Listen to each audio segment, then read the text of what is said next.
Y quiero mostrarles algunos de estos Por libros favor, que traje. profe. Este es el último que se publicó el sábado en San Juan Bautista Misiones. Allá, por favor, Acá, profe, para que se Allí, pueda allí. ver. Ahí en la Es compañera. Ese es. una obra colectiva.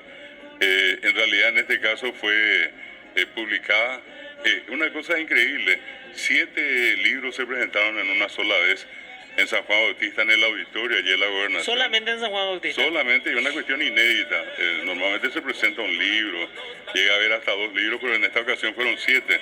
Y este es uno de los libros publicados de las 19 etnias y parcialidades que habitan el territorio Es paraguayo. información sobre las etnias. Nuevita sobre las comunidades indígenas y es una foto, publicación con imágenes y también una publicación bilingüe, guaraní-castellano. Y la obra es de un grupo de estudiantes que están estudiando en San Juan Bautista Misiones y bueno, allí se animaron y crearon un club de escritores.